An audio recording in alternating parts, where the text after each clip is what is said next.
महाराष्ट्र राज्याची 2024 ची सार्वत्रिक निवडणूक 20 तारखेला मतदानाची प्रक्रिया पूर्ण करून होत आहे। विशेषतः या मतदारसंघामध्ये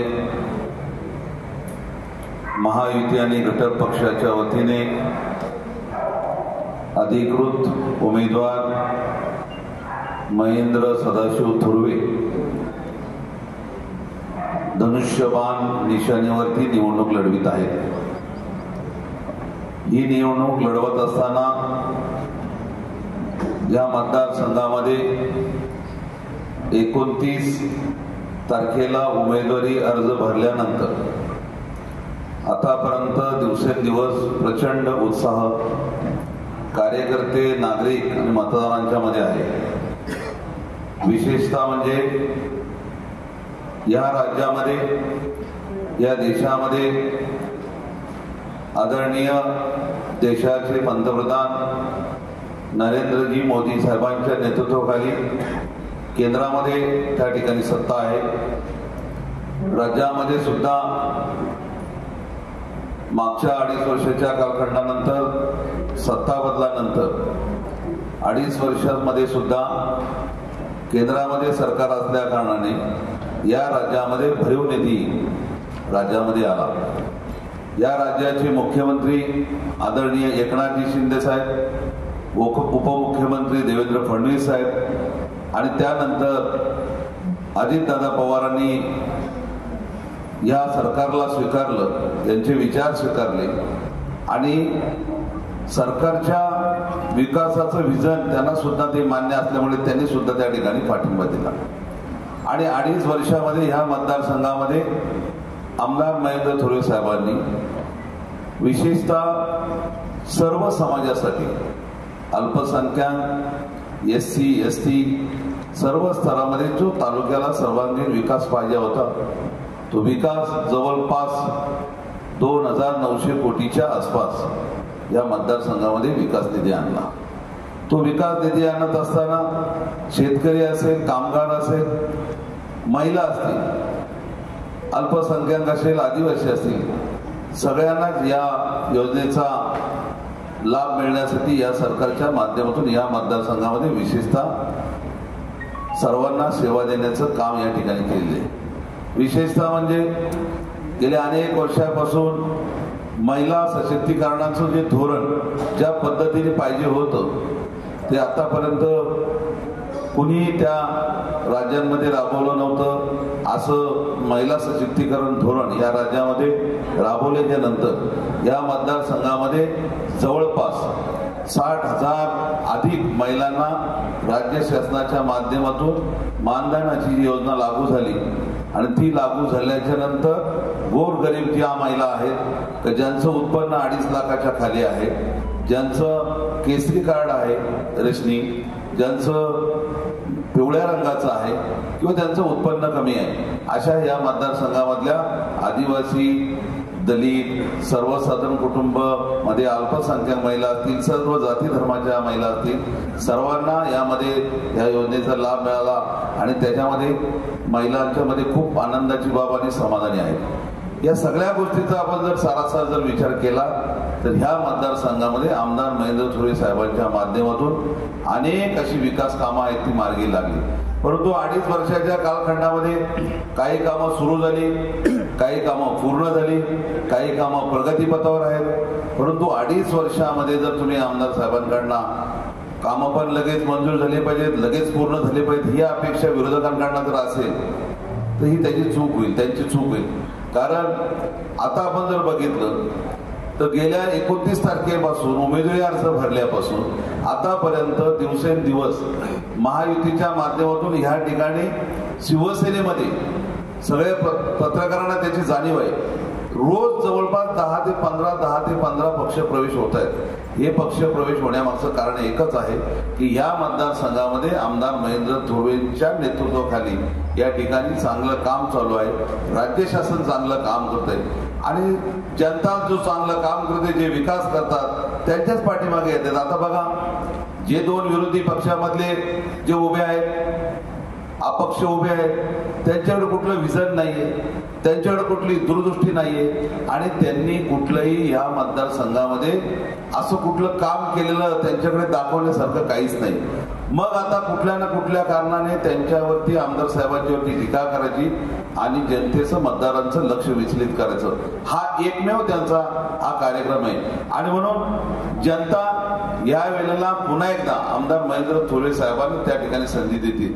मला असं वाटतं काल त्यांची का परवा पत्रकार परिषद झाली, मी काय कोणाचे व्हिडिओ बघत नाही, कोण काय बोलतो ते बघत नाही, परंतु जी मला काय जी माहिती मिळाली, मला जे समजलं, मला असं कळलं की त्यांनी असा मुद्दा घेतला की प्रशासकीय भवन, कर्जत चौक रोड आणि कोंढाणा धरण, आणखीन ह्या ज्या काही त्यांनी त्यांच्या बाबतीमध्ये जी टीका केली की ही अगोदरच कामं मंजूर झाली होती. मग अगोदर कामं जर मंजूर झाली होती तर मग ह्या ज्या आमच्याकडे आता वर्क ऑर्डर आहेत या सगळ्या 2021 नंतरच्या आहेत. तुम्ही जर पाहायला मागितलं तर मी तुम्हाला देऊ शकेन, कारण मागची जी सार्वत्रिक निवडणुकी झाली ती 2019ला झाली. मग 2019 गेलं, 2020 गेलं, 2021 आणि मग 2021च्या टायमामधला ह्या वर्क ऑर्डर आहेत, म्हणजे कार्य आदेश आहेत. आणि मग हे अशा टीका करायच्या आणि जनतेचं लक्ष विचलित करायचं. परंतु आमदार महेंद्र थोरवे साहेबांनी केलेल्या विकास कामांचा या ठिकाणी तुम्हाला मी 84 पानांचा हा अहवाल आहे.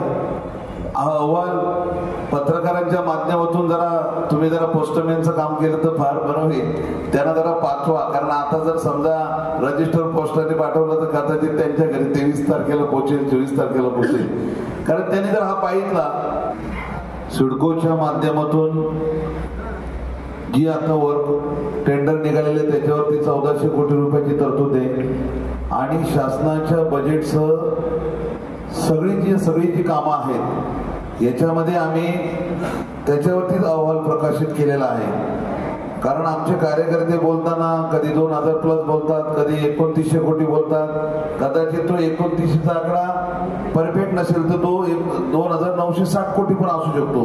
परंतु आम्ही जी विकास कामं केलेली आहेत, परंतु आता जाणीवपूर्वक आम्हाला जे म्हटलं जातं विकास दिसत नाही, परंतु जे आरोप करणारे जे आहेत अपक्ष उमेदवार, किमान त्यांनी 2.5 वर्षामध्ये त्यांचा अहवाल तरी प्रकाशित करावा की तुम्ही 2.5 वर्षात काय कामं केलेली आहेत. जी कामं आता सुरू आहेत 2900 कोटीची कामं जी आहेत त्याचा हिसाब पाहिजे, लेखाजोखा पाहिजे, तुम्हाला या पुस्तकामधून अहवालामधून दिलेला आहे. सर, प्रियंका मुद्द्याच्या संदर्भात आपण बोलत होता, तर एकनाथ शिंदे मुख्यमंत्री एकनाथ शिंदे यांच्यासोबत संघर्ष समितीची जी बैठक झाली, त्या बैठकीमध्ये रंजन साहेब जे ईडीचे डिरेक्टर आहेत ते सुद्धा उपस्थित होते आणि त्यांनी सुप्रीम कोर्टात जो श्रेय आहे तो मागे घेतो आणि त्यानंतर स्थावर मालमत्ता विकता येईल सांगितलं होतं. त्यानंतर पुढे काय त्या बाबतीमध्ये आमदार महेंद्र थोरवे साहेबांच्या माध्यमातून संघर्ष समितीची बैठक मुख्यमंत्री साहेबांच्या दालनामध्ये झालेली आहे. परंतु त्याच्यामध्ये कोर्टामध्ये सुद्धा तो स्टे आहे. मागच्याच पंधरवड्यामध्ये खासदार धैर्यशीलदादा पाटलांबरोबर संघर्ष समितीचे पदाधिकारी त्यामध्ये या ठिकाणी उपस्थित रमेश कदम, सारी राजकीय रणनीती सुरू आहे.